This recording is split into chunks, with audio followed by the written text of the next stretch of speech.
Oi, oi, Vida Largers, pessoal que tá acompanhando a gente. Eu tô aqui com as minhas amigas, Nath Dornelas, Deia. A gente vai falar hoje de um tema fundamental, tá na mídia. A gente vai falar hoje de expectativa de vida. Recentemente saiu a notícia da expectativa de vida do brasileiro. A expectativa de vida do Brasil em 2024 chegou a 76,6 anos. É o maior valor desde 1940. O que a gente tem que pensar, e a gente vai falar nesse episódio, o que significa expectativa de vida, né? Então, entender o que é esse valor, né? E o interessante é a gente pensar nesse salto. Desde a década de 40, quando a expectativa de vida era 45,5 anos. Vamos falar também que mulheres vivem em média mais do que homens e outros dados interessantes também sobre a expectativa de vida aos 60, aos 80 e o que tudo isso significa. E nossa amizade aqui de milhões, então nós vamos falar sobre isso. Gente, Nath, Deia, como que esses dados chegam em vocês? O que vocês veem sobre isso? Não sei se Nath quer começar. Falar um pouquinho sobre o que é a expectativa de vida, esse dado se traduz para você e como que a gente pode falar um pouquinho disso com a população, com o pessoal que está nos assistindo.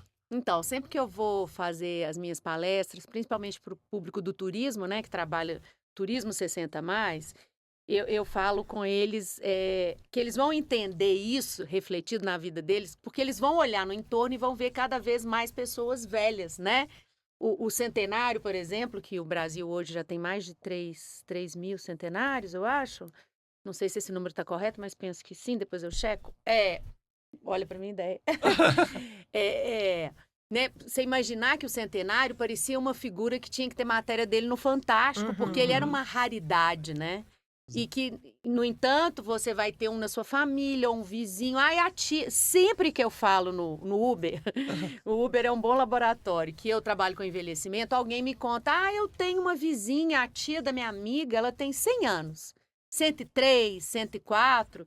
Então, a gente falar de expectativa de vida é esse entendimento de que a gente vai ver uma média de pessoas mais envelhecidas, né? Sim. E também um prazo de vida para a gente, né? Claro que a expectativa de vida diz sobre uma média populacional, ou seja, tem muita gente de 80, tem muita gente de 90, somando tudo e dividindo, a gente vai chegar nesse valor, né? Mas eu acho maravilhoso, é muito poderoso comparar os números, né? Na minha palestra, eu sempre fazia essa comparação, pegando 100 anos atrás, que era 1925 com 2025, né? E aí é isso, são 40 décadas, não, 40 anos, 4 décadas de vida a mais para se viver. Muita coisa. Né? E é isso também, as pessoas não imaginavam que viveriam tanto tempo. Aliás, a gente talvez seja a primeira geração que tem essa noção de que pode viver até 100 e poucos. Isso é muito poderoso, né? Eu prefiro não olhar para isso pensando que é preocupante sobre o ponto de vista, por exemplo, da Previdência. Sim. Que, de modo geral, a imprensa, os meus colegas, tendem a olhar para o crescimento da população e automaticamente joga essa matéria lá para a economia. E joga como bomba, né? Como uma bomba. Olha, a Previdência não vai segurar. Eu não sei palestrar sobre o que poderia acontecer. Talvez a André, que está aqui falando de mercado de trabalho, tenham números e perspectivas. Mas eu, de modo geral, tendo a não olhar para isso. Eu olho pensando, gente, vamos viver, né? Eu que sou filha de uma mulher que viveu apenas 59 anos, né? Que tô com 50 pensando, gente, eu vou ultrapassar minha mãe, hein? Uhum. É isso, eu acho lindo, eu acho poderoso e acho que mais legal é a gente contar para o brasileiro que não para por aqui. Não, que até 2040, eu acho, a gente chega a 80 e poucos, que é a média de vida lá de alguns países. Mônaco, Japão. Só lugares prósperos, repara, né? É. Mônaco, enfim, mas a gente vai chegar lá em Opa. Mônaco. Segura aí, Mônaco. Olha o número. 37.814 pessoas centenárias. 37 mil, você falou de 3 mil, você errou um zero a mais. 37? Ah, é porque eu tava com a expectativa de Minas Gerais. Aqui é nível Brasil. Do último censo de 2022. E subindo, né? Exato. Sim. E você, Deia, o que você acha? Eu acho que, né, e eu, nesse campo, eu gostei muito que você falou isso, Nath, e levar para os jornalistas, porque sempre vai para economia, né? Ah, então é uma bomba, vai explodir a Previdência. E, claro, a gente tem que falar isso sério, como a gente vai pensar num financiamento para que as pessoas possam ter esse direito, mas eu acho que a gente vê muito desafio, mas É oportunidade. muito mais de Muito. comportamento, por exemplo. Por que você tem que jogar essa matéria lá para a Previdência sempre? Isso é muito recorrente, né? Então, é mudar esse recorte mesmo, né? São muitas camadas, né? Quando você fala o que vem, meu viés é, logicamente, olhar para o mercado de trabalho e falar, poxa, como fica a empregabilidade e a questão financeira. Caindo no lugar da Previdência, mas ainda não nesse lugar. E sim de que a população continua, está envelhecendo, a população economicamente ativa aumenta também, né? Então, a expectativa de vida era menor e, consequentemente, as pessoas trabalhavam até uma idade menor do que atualmente. Tem gente que eu conheço muita gente que se aposenta com 40 e poucos anos. E Você imagina, tá no auge da produtividade, né? Não dá nem pra... Eu não consigo me imaginar parando de então, trabalhar esse agora. é o ponto. Independente se aposenta ou não, o lance é, quero me sentir produtiva, eu quero continuar produzindo, quero continuar trabalhando. Num Brasil desigual como o nosso, tem uma questão de necessidade financeira, não só de necessidade cultural. Da pulsão sua de produção, Exato, né? tem esses dois lugares, né? Mas esse aumento da expectativa de vida só mostra um lugar poderoso de que grande parte dessas pessoas são, né, continuam produtivas e precisam. Sim. Então, se a gente olhar para um recorte menor, se a gente olha, 27% da população brasileira está acima dos 50 anos. 27. Desses 27, 20 é população economicamente ativa. Então, é esse olhar de que aumento da expectativa de vida, de forma imediata, tem muitas camadas para se avaliar, mas eu acabo puxando um pouquinho para esse lugar de que, poxa, o que precisa mudar nessa equação, na sociedade, pensando na empregabilidade das pessoas. Porque são arrimo de família, né? Exatamente. A gente acha que... E teve um texto na pandemia que eu li que achei muito interessante, porque as pessoas falavam, a gente sabe, né, que pessoas mais velhas morreram mais na pandemia, mas muitas vezes achava que era um ninho vazio. E como que ficou essa família... Depois que morreu aquela pessoa que era o arrimo de família, seja na aposentadoria, ou seja aposentadoria mais trabalho, ou só aposentadoria, que aquela família dependia daquela pessoa. Sim. Tem dados sobre isso que agora eu não sei de cabeça, de quantas pessoas acima de 60 anos são... Como fala? O arrimo de família, ou é isso Provedores? o provedor? Tem um nome que eu esqueci agora, mas enfim, quem é que paga a conta no fim do dia? E é engraçado que talvez aí nesse caso a gente esteja falando de população com menos recursos, classe mais baixa, né? Mas na prosperidade... Mas que é a maior parte da população brasileira, Isso, né? mas na prosperidade, quando a gente vai para o turismo, por exemplo, é muito comum a avó ser quem presenteia a família com um cruzeiro, por exemplo. Que legal. Né? Aí é outro lugar, a gente está falando do privilégio, né? Sim. Mas é essa avó que normalmente está ali aposentada, já tem a sua casa própria, tem custos que ela administra bem, tem ali como é que chama, gente? Marido, aposentadoria do marido, chama pensão, né? O meu pai, por exemplo, virou um velho rico, porque minha mãe tinha um salário muito bom, e isso virou uma pensão para ele. Ele era um dentista que trabalhava para vários, né? Ele trabalhava federal, estadual e municipal. Então, ele tinha as aposentadorias desses trabalhos. Ele teve um fim de vida próspero. E ele era um provedor, sim. A gente fez coisas juntos, eu, ele, meu irmão e meu sobrinho e tal, que ele propiciou para nós, né? Então... Tem este lugar também, né? Sem dúvida. Gente, tem um dado interessante, porque quando a gente fala de expectativa de vida, a gente acha que é só um dado só. Mas expectativa de vida, até para quem está ouvindo a gente pode pensar em qualquer idade. Então, essa expectativa de vida que a gente fala de 76,6 anos é a expectativa de vida média, como você falou, Nath, ao nascer.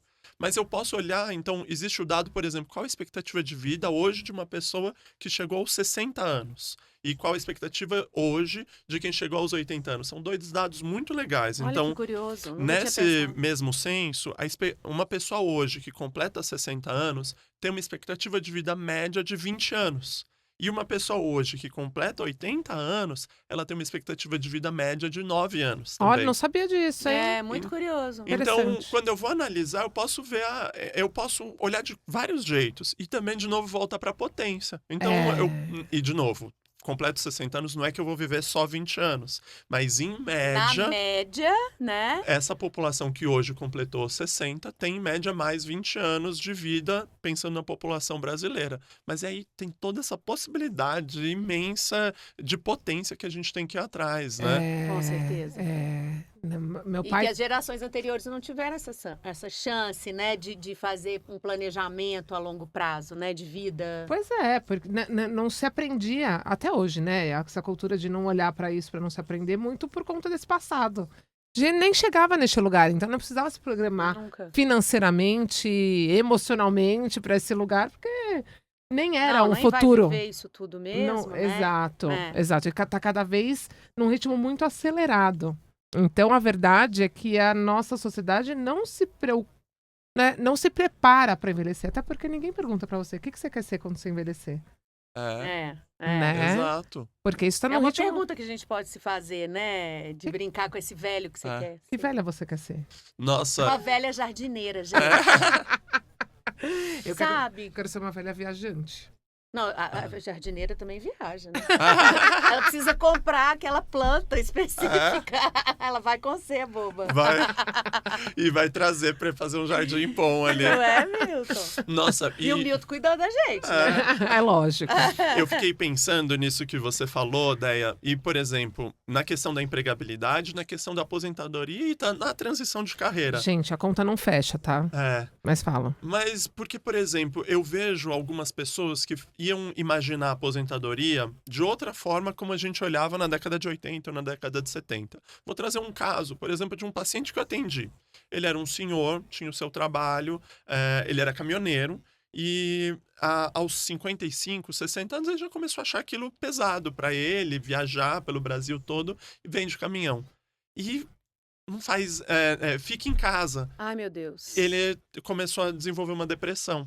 Claro, né? Então, eu acho que esse momento, né, e acabei de trazer esse dado de expectativa de vida, claro, 20 anos é pouco, mas é muito, e não quer dizer que eu vou ter essa sentença que são só 20 anos, mas eu tenho uma quantidade eu acho gigantesca muito, imagina, que de delícia. oportunidade. Então, o que fazer nesse momento que eu tô pensando em mudar de carreira ou com esses próximos anos? É o que a gente mais vê, inclusive, quem tá dentro da comunidade Mature. Pessoas perdidas que não sabem o que fazer, porque nunca pararam para pensar, não foram educadas a pensar sobre isso, né? Sim. Entender que é possível fazer transição de carreira, que é possível voltar a estudar, que é possível pegar aquele sonho que ficou lá largado debaixo do tapete, porque por N motivos não pôde realizar, né? Seja do ponto de vista de sonhos e desejos, seja do ponto de vista de necessidade. Exato. E repensar a empregabilidade com diferentes formas de trabalho também, né, gente? Num formato que seja melhor pra você. E não precisa né? ser 40 horas. Exato. Por favor, Não, a minha até semana vai ter 4 dias só. Não, até porque esses formatos, cada vez que passa, são mais diversos possíveis, né? Sim. Mas é possível, mas as pessoas... A gente aprendeu o quê? Ou é CLT ou vou empreender. E o empreender num lugar sempre de, nossa, um super ultra empreendedorismo. E as pessoas esquecem que empreender é... Enfim, tem o eu empreendedorismo. Pode Sim. ser Né? fazer trabalhos manuais Sim. numa escala que é possível dentro, né, de um trabalho de manualidade ali. E também gerar renda e se sentir ocupada, e, né? Mas a transição de carreira é algo muito comum nas pessoas Sim. conforme as pessoas envelhecem, né? Porque é isso. Ou me aposentei, ou não me aposentei, mas enfim, tô repensando.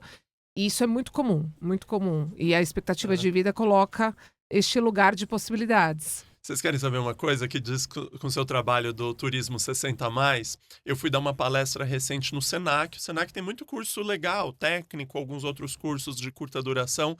E era uma palestra falar de autocuidado. E uma mulher de seus 70 anos estava lá na faculdade de turismo.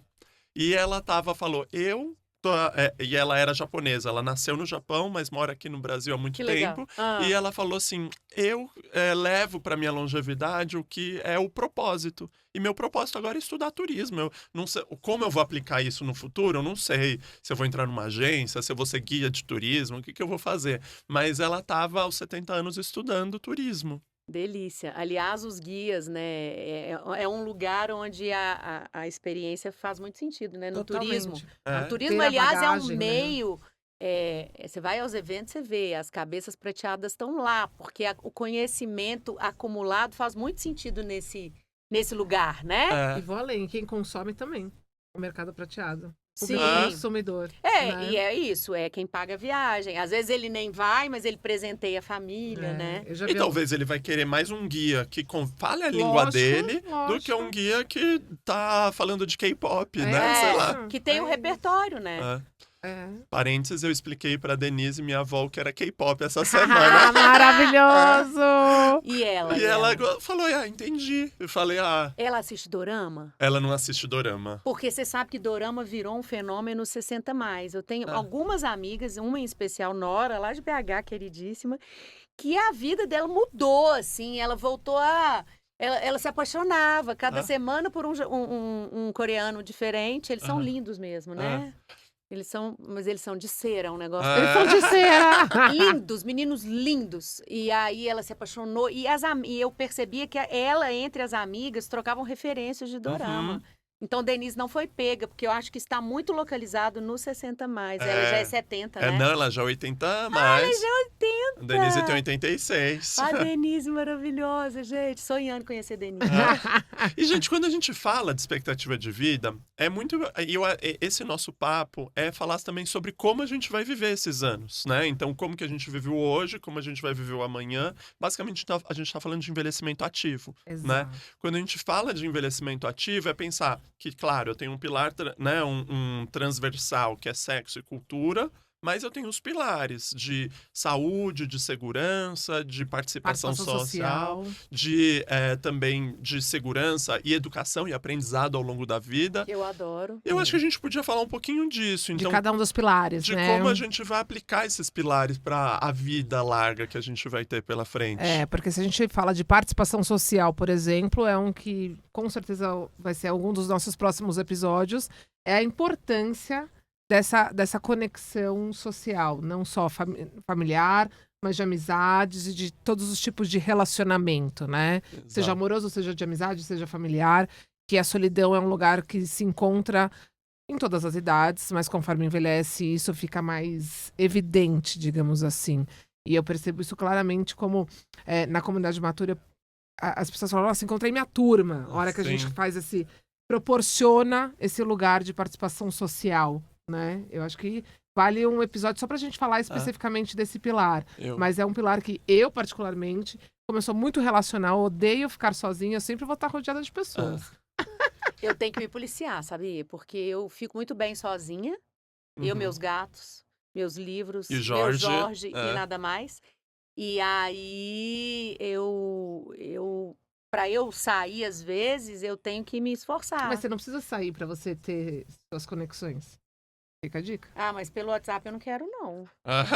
Não é isso. Socorro, aquela Não é sobre quantidade de isso. mensagem de voz. Não é sobre isso, porque depende muito do que faz sentido pra você. Não, eu gosto de respeitar. encontro. Então tá bom, então você sabe. Mas é porque a casa é muito boa, né? E isso acontece muito no envelhecimento. Mas tem um livro que eu adoro, que pode até ficar como dica, embora eu não saiba falar profundamente dele, que já li há alguns anos, chama-se As Timoneiras, que é uma psicóloga americana que conta a história das pacientes dela e todas num momento do envelhecimento.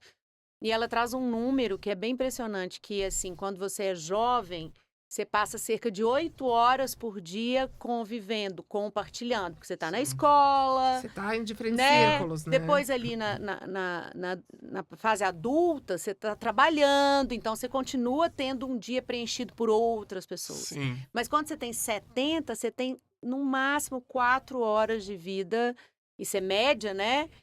Na presença de outras pessoas. Então, você tem que realmente empreender, você tem que se esforçar, fazer um movimento. Trabalhar com de intencionalidade. criar aquele círculo de relacionamento que os japoneses, por exemplo, criam lá no Moai deles, né? Que são esses grupos menores para um apoiar o outro.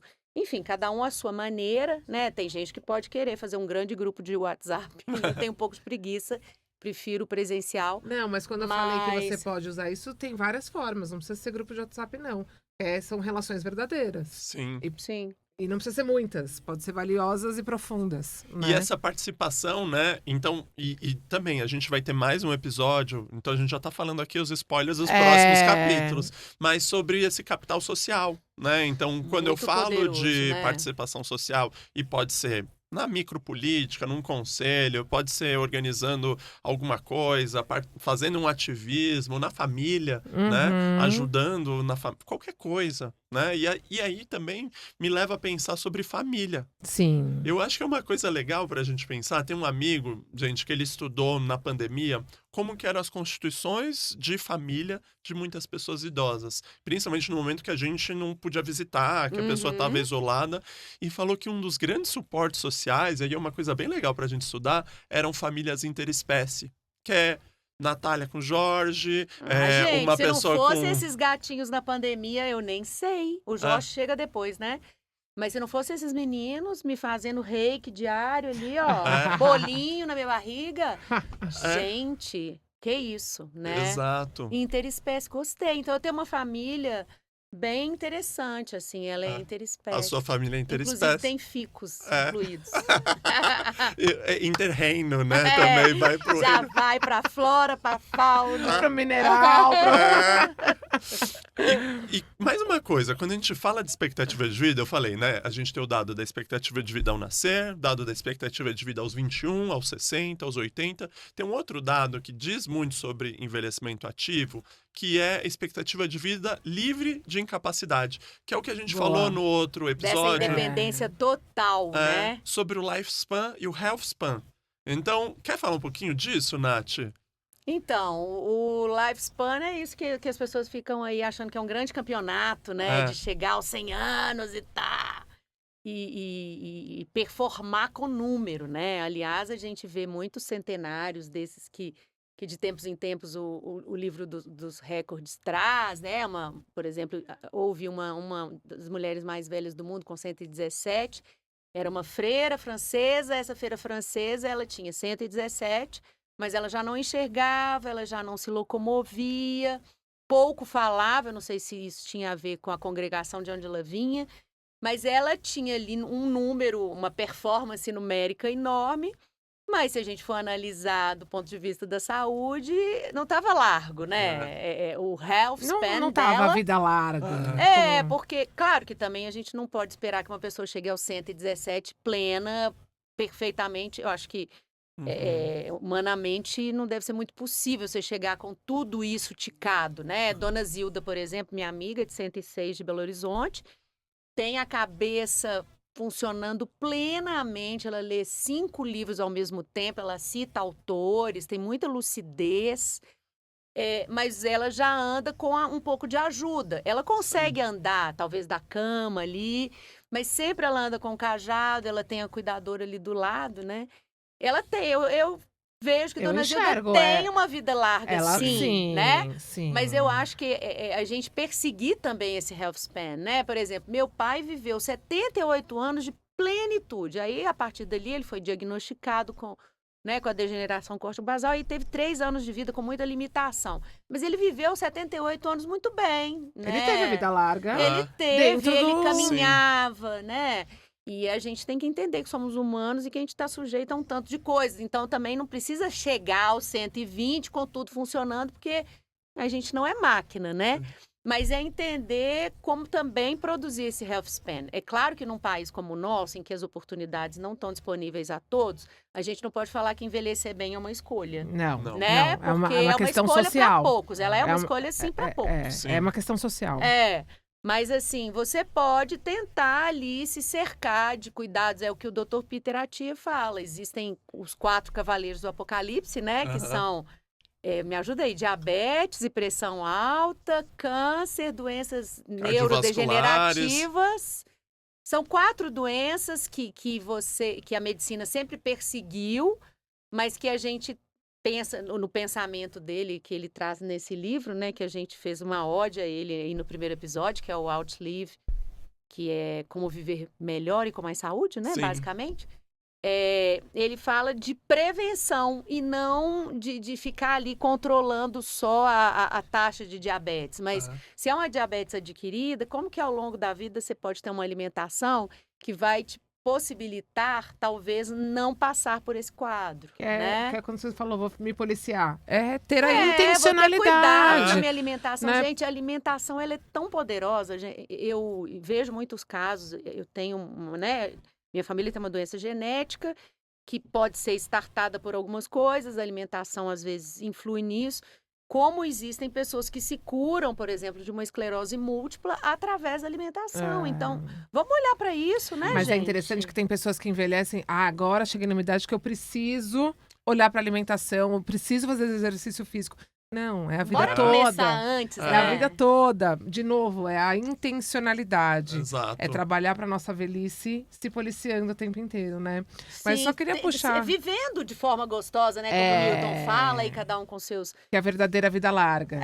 Mas eu acho que sim, a gente tem que olhar, a gente tem que ser responsável, né? Exato. Pelo que estamos fazendo para que a gente alcance um fim mais interessante, né? Você comentou uma coisa que eu poderia puxar um gancho, que é a gente falar sobre a questão do envelhecer, a expectativa de vida, que é o tema aqui desse episódio, que a gente sabe que com a desigualdade social do Brasil, a gente tem o quê? O que é falar de expectativa de vida? Sim. Só em São Paulo a gente tem 20 anos de diferença de expectativa de Esse vida. número é muito chocante. É muito. Entre a periferia e a elite de uma única cidade, 20 anos é muita Poucos coisa. quilômetros, né, separam... E às vezes pessoas que estão ali no dia a dia convivendo, que é a empregada doméstica que mora na comunidade e atende essa mulher privilegiada dos jardins, né? Exato. Entre elas, você tem uma mulher de 70, plena, fazendo pilates, viajando, e uma outra adoentada que ainda está trabalhando. Pra Sim. cuidar, exato. Que é muito comum você ver, eu sempre observo isso. Aqui em São Paulo não rola, mas em Belo Horizonte eu morava numa região mais privilegiada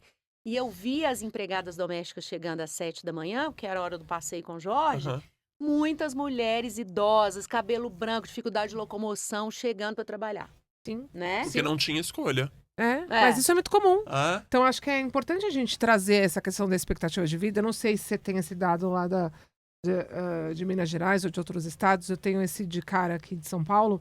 Mas falar A de expectativa... diferença entre não, Belo Horizonte, eu acho que não tem essa pesquisa tão forte quanto São Paulo, mas eu já vi ali uma diferença de 17 anos entre um bairro próspero e uma comunidade. Continua muito desigual. Mas ainda é alto. É muito. É isso, falar de um Brasil super desigual, até porque falar de envelhecimento ainda é um envelhecimento branco, ainda é um envelhecimento feminino, né? Até porque os dados e estudos, talvez você tenha mais repertório, talvez não, com certeza tem mais repertório que eu para falar disso, mas é passar por esse lugar a hora que a gente fala de expectativa de vida, né? Porque Sim. como a gente vai falar de envelhecimento e raça? Passa por um lugar que não tem tantos dados. Exato. Né? Então, falar da questão social, enfim, todas essas camadas, acho que vale essa reflexão que não é tão simples. Não é né? simples, e é isso. Quando a gente vai falar de previdência, que foi o que você falou, quando a gente fala de expectativa de vida, muitos jornalistas vão falar, então é a bomba da previdência. A gente esquece desse cenário desigual do Brasil, que talvez um ano ou mais que a gente vai cortar, né? Então fulano... Isso vai mudar a vida da pessoa, se ela vai trabalhar até morrer ou não, né? Então, eu acho que quando a gente vai falar sobre financiamento de previdência, não sou um especialista no tema, mas é a gente entender todas essas desigualdades e buscar outras formas de financiamento. Sim. Porque até vi uma líder de um banco falando isso, talvez daqui a uns 20 anos, não talvez, mas com certeza, daqui a 20 anos, o número de contribuintes do INSS vai ser menor do que o número de pessoas que recebem o benefício. Então, para ontem, é a gente pensar em outro financiamento da Previdência. Porque o financiamento... Porque a conta não fecha. Exato. Assim. Então, se a gente for pensar, esse financiamento que a gente faz hoje é baseado na expectativa de vida da década de 80. Do passado. Não para a expectativa de vida de hoje, que é o que você falou, que é uma conquista. E ponto, né? Maravilhoso. Agora, não vamos ver isso como um problema, ou como uma bomba relógio. Então, a partir daqui, tá essa situação. As pessoas vão viver mais, a gente quer que vivam melhor, mas como, né? Essa é a pergunta de milhões, né? Pergunta de milhões, porque primeiro a gente nem quer. Ai, não quero muito pensar nisso. Não é? A maioria das pessoas, né? A maioria. não quer pensar nisso. Ai, deixa, tá muito longe, depois eu penso o que eu faço. Até porque não aprendemos a olhar para isso e a gente não tem as respostas. Essa é a grande verdade. O que vai acontecer? Não fazemos a menor ideia, né? A conta não fecha, então vamos viver o agora. Mas é importante olhar do ponto de vista... Por isso que é uma discussão mais complexa, que envolve política pública, envolve, né, o mundo corporativo, envolve muitos agentes aí, que não é somente um lugar que vai fazer verão para resolver essa questão. E aliás, gente, assim, foge um pouco ao tema, não, acho que tem a ver, porque eu fui impactada por essa notícia hoje de manhã, né? O estado do Paraná fazendo coisas incríveis pela população idosa, agora está saindo lá uma bolsa, uma espécie de... É uma renda para cuidado familiar. Aí estão criando... Da pessoa cuidadora? Legal. Né, assim, para o familiar cuidador. Porque é um trabalho, né? Gente, é um trabalho. Puxa vida, eu exerci isso. Mesmo orquestrar os cuidados, que era o meu caso, né? As equipes de cuidado, já é um trabalho. Você já tem que dedicar horas e tudo mais. E eles estão criando também condomínios populares, com várias casas no nível do chão, que tem acessibilidade para a população carente do Paraná. O Paraná tá cheio de projetos incríveis. Eu tô pensando, inclusive, em ser uma velha no Paraná. Jardineira. Mas eu acho que até lá você pode mudar de ideia muitas vezes, porque tá tudo mudando num ritmo tão acelerado. Né? Sim. Pode ser que você mude de lugar. Onde der pra eu ter uma plantinha, eu vou. Um jardim. Um jardinzinho. Uma graminha pra pôr o pé. Gente, é poderoso, não é? Muito. Não, muito. eu adoro. Isso é totalmente vida larga. E o cheiro de terra, que coisa mais maravilhosa, né? Os japoneses tomam banho de floresta, né? Eu prefiro o mar, mas tudo bem. E eu acho que quando a gente vai falar, né, caminhando um pouquinho para o fim do nosso papo, a gente tem que, de novo, pensar como, e um convite para reflexão que fala com os nossos episódios passados, de resgatar o termo velhice, como que eu vou viver esses anos, os próximos anos, como que eu vou me antecipar e prevenir, né, e comprimir essa idade que talvez vai ser um pouquinho de alguma incapacidade, alguma dificuldade maior e que vai envolver emprego, participação social, vida segura e o ambiente, né? O que vocês pensam disso? E, de novo, da questão do preconceito? Eu acho que essa, né, tem toda a intersecção com todo o nosso papo. Olha, é uma reflexão que às vezes é até difícil de acessar. Porque a gente que olha para a questão do envelhecimento, a gente tem várias nuances aqui. Mas a gente sabe que, poxa, posso ser tanta coisa ainda, pensando no nosso próprio envelhecimento. E eu que tenho filhas ainda, fico pensando na velhice delas. Eu quero ver a velhice delas. Será que eu vou conseguir ver a velhice das minhas filhas? Entende? Então, desejo isso, amiga. Não é? Né? Mas desde você que eu tenha tenha oportunidade. Mas desde que eu consiga ter condições autônomas para isso. Senão também, enfim. Aqui daí entraria numa questão muito filosófica. Mas eu fico muito nesse pensar, já que a minha velhice vai ser completamente diferente da velhice dos meus pais, dos meus avós, e eu fico pensando muito no futuro, até projetando nas minhas filhas. Então, quando a gente fala desses 4 pilares do envelhecimento, acho que a tendência é criar tantos outros pilares, né? Que a gente vai tendo mais capilaridade, porque tem muita nuance aí nesses pilares para que a gente consiga envelhecer bem. E o que é envelhecer bem, de novo? Exato. Eu acho que essa é uma reflexão. Mas, acima de tudo, dentro do que a sociedade espera, é o que a gente quer. Né? O que mais importa para você? Se é o jardim, se é ver, né, sua filha... Ai, gente, eu não abro mão do jardim, tá? Não abro. Eu sou uma pessoa viciada em fazer a diferença nos outros. Sim. Não é à toa que eu trabalho com a questão de impacto, enfim... E então não importa onde eu estiver, seja no interior, seja no mar, eu tenho uma tendência do mar, mas é fazer a diferença, saber que eu impactei positivamente alguém, seja nas pequenas coisas do cotidiano, para mim valeu a pena ter acordado. Então eu quero uma velhice fazendo bem para as pessoas. E você, Nath? Não sei como é que eu vou fazer, porque eu quero... Não sei o que eu vou fazer. Os momentos que eu tenho mais prazer é na interação com a pessoa idosa, e quando eu for uma velha... Você vai interagir com outras pessoas São as velhas. pessoas de 100, de 200. Então. Mas porque você tá partindo do pressuposto que sempre a pessoa velha que você gosta de interagir é mais velha que você. Mas pode ser que você perceba que pode ser com várias velhices que você pode interagir. Nossa senhora, viajou, né, amiga? Eu já até esqueci a pergunta. Não, que velha você quer ser, né? Ah, velha jardineira, sempre. Não, é sério que eu penso assim. Na verdade, gente, eu assisto Globo Rural. E aí eu vi um episódio eu amo Globo Rural. E aí eu vi um episódio de pessoas de uma comunidade no entorno do sítio do Burle Marx, lá no interior do Rio, que é um lugar que eu sou louca para conhecer. Eu realmente amo as plantas, e isso é pós-pandemia, pós-pandêmico. E essas pessoas são normalmente pessoas mais maduras que plantam as plantas ornamentais que a gente vai encontrar aí em muitos ceasa, entendeu? Uhum. E aí eu fiquei pensando nisso, eu falei, gente, eu acho que escrever, comunicar, principalmente as pautas que fazem sentido para mim, eu acho que eu vou levar essa do envelhecimento para sempre, mas eu gosto de estar na mão, na terra e tal, né? Eu falei, gente, eu já sei onde que eu vou comprar esse si. Pena que é no estado do Rio de Janeiro, que eu já tenho mais temor, não é um estado, né, assim, pelo menos o interior me parece mais seguro, né? Mas não.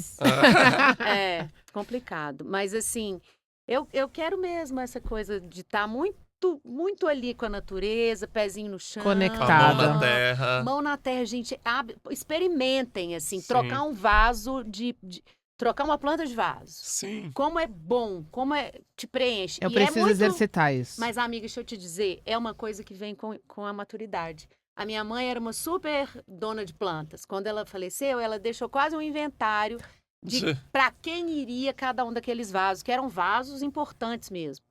E na época eu nem pensei que eu quero essa planta para mim. Imagina, eu tinha 30 anos, queria viver, queria, sei lá, conquistar o mundo. Mas a pandemia me conectou com isso, voltando para o interior, lá para a cidade dos meus pais, né, cuidando de alguns vasos que ficaram dela.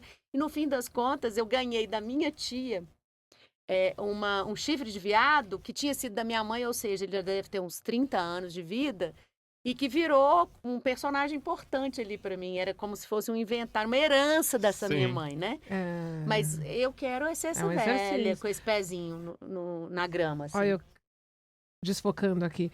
Eu fui cuidar das plantas dos meus pais quando eles foram elas. viajar por 40 mundo. dias. Matei todo mundo. Daí eu trato isso na terapia até mas hoje. O dedo verde é conquista da maturidade. Sabe o que é? É que aquele Você tá excesso muito de novinha zelo. ainda. Excesso de zelo. Ah, é? 41? 43. Não, amor, só depois dos Só 45. depois dos 45 eu vou saber cuidar de planta? Depois tá a gente bom. conversa. Milton, você tem plantinha? Eu tenho, sou aí o louco das plantas Sério? também. Eu só tenho cacto, que não precisa colorar. E você sabe que você falou do Dedo Verde? Um dos livros que marcou minha infância foi O Menino do Dedo Verde. Gente, Gente. É ótimo. E eu acho que essa fala, né, que a gente tá falando de expectativa de vida, mas pensar em qual velho a gente vai ser, é uma pergunta pra cada um de nós, né, gente? Sim. Que velho eu, você, cada um de nós, a gente quer ser. E a partir daí a gente fazer as escolhas na medida Pra do possível fazer isso. e a luta política para que todo mundo possa fazer essa escolha boa, para Sim. que velho cada um de nós vai ser. E a gente tem Maravilhoso. personagens incríveis, né? Aí Pra tá se dando a inspirar. deixa pro Vida Pra se Larga. inspirar. Pra olhar pra um velho e falar assim, nossa, gente, quando eu crescer eu quero ser assim, igual essa pessoa. E aí? Posso então Vai, falar vai, personalidade vai. vida larga Né? da semana? Conta, Spoiler que eu conta. dei aqui. Foi uma deixa. Conta. Então, nossa escolha de personalidade vida larga da semana vai pra Tânia Maria. Tânia! Taninha! Tânia, Tânia, maravilhosa. já fica um convite pra Tânia sentar aqui com a gente Eu um dia, acho, né? acho também. eu acho. Tânia. Tânia e Mary Del Priori. Calma, vamos explicar, né? Que a gente tá então- falando Tânia como nossa Uma amiga entidade. íntima, mas Pra eu acho quem- que vale a pena explicar. Pra quem não conhece Tânia Maria tá no filme O Agente Secreto, do Kleber Mendonça, junto com Wagner Moura. Tânia é uma mulher incrível. Ela, hoje, tem 78 anos, assiste seu primeiro filme e depois atua em Bacurau aos 72 anos. Eu trouxe uma fala dela, de uma entrevista que ela deu recente. Tânia tá em todas, gente. Presta atenção que ela tá em todas, né? Ela tem que ganhar o Oscar, né, gente? Eu acho que tem chances. Vamos ver Vamos fazer campanha? Vamos fazer campanha. Vamos lá invadir o Instagram do Oscar. da The Academy. Tânia disse, abre aspas, eu me sinto feliz demais fazendo filmes. Nós vamos à luta e nunca é tarde. Sensacional. Eu acho muito poderoso isso, porque nunca é cedo ou tarde demais para se fazer qualquer coisa. Eu acho que isso é a velhice, isso é vida larga. Eu tenho... Nossa, muito bom. Muito bom. Isso é totalmente vida larga. Não é? E Tânia, gente, ela arrebata no filme. O Wagner tá perfeito, obviamente. Foi indicado, né? Ganhou o prêmio. Ganhou prêmios em Cannes. Mas Tânia, ela rouba a cena, tá? Não, maravilhosa, maravilhosa. E o momento mais esperado também, a dica cultural Vida Larga. Qual que é a sua dica, Deia? Eu assisti um filme recente, O Filho de Mil Homens. Vocês assistiram? Maravilhoso, eu assisti Eu ainda duas não vezes. vi, vou assistir. Pois é, tava todo mundo borbulhando, falando. Eu falei, preciso assistir. Daí, a primeira vez que eu assisti, eu falei, não sei se eu achei tudo isso que todo mundo achou, mas eu preciso achar tudo isso. Eu achei bom, mas as pessoas estavam transbordando tanto que eu tive que reassistir. É lindo, né? É muito bonito. E muito tocante, né? Fica a dica para assistir, porque eu acho que traz um lugar...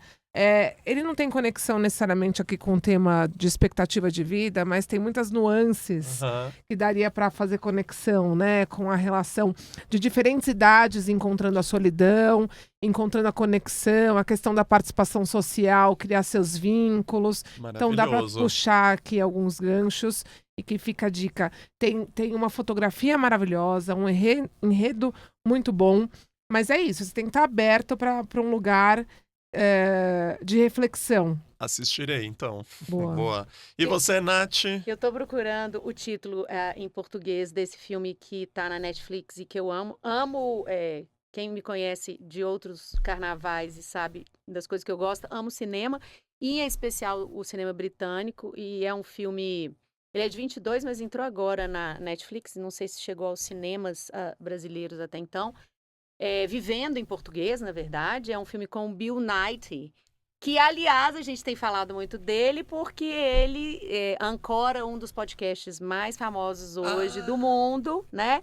Ele é o típico velho britânico elegante. O que você espera de um velho inglês? É aquele homem, assim, que dá uma gargalhada para trás, né? Que tem um acento claro, que você consegue até entendê-lo com mais facilidade. E ele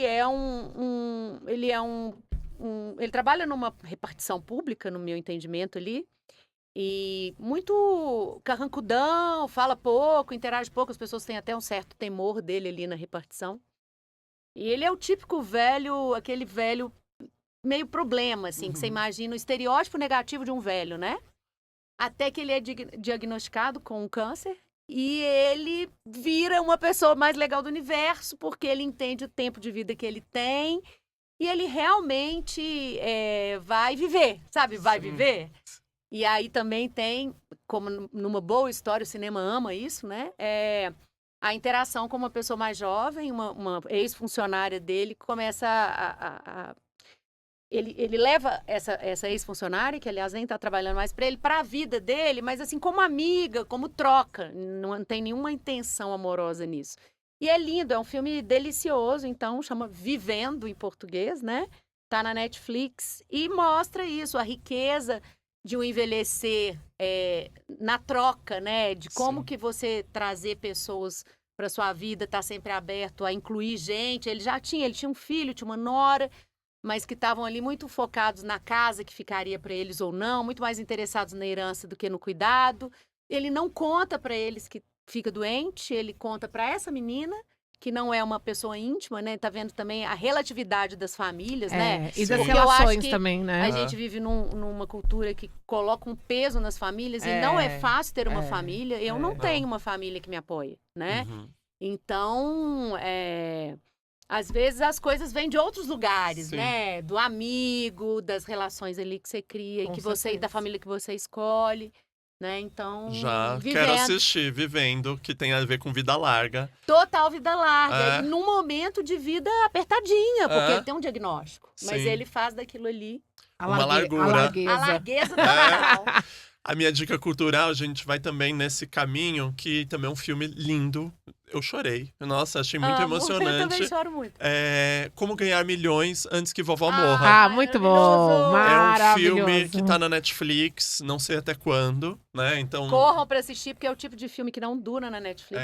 então é um filme que tem, eu acredito, é tailandês, não é? Thai. É, É tailandês. Ele esteve entre os candidatos, porque eu acompanho muita coisa do cinema, pré-indicados ao Oscar de melhor filme internacional. Estrangeiro. Aham. Que agora chama filme internacional. Ah, E aí ele esteve lá atrás e aí não passou, né? Digamos assim. Mas é um filme que já vinha sendo destacado. Foi pro cinema no Brasil por um pouco Sim. tempo, mas sim. mas eu acho que também tem toda essa beleza da intergeracionalidade, Desse neto, né? desse neto que começa a cuidar dessa avó Com uma interesse. intenção, Certo, com uma interesse. intenção negativa.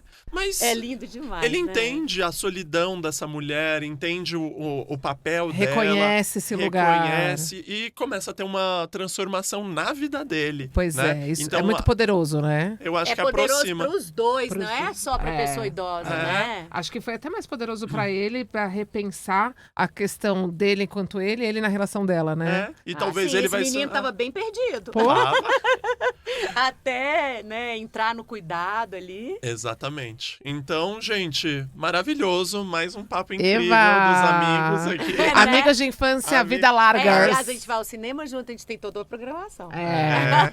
Vai faltar agenda de tanto plano. Gente, se vocês gostaram, curte, comenta, compartilha, manda também Manda. sugestão Dicas, de que comentem. vocês querem de tema que a gente fale aqui e a gente vai comentar nos próximos episódios. Eba, Eu não sei pra que câmera eu viva! olho, É. então eu vou fazer assim. Beijão.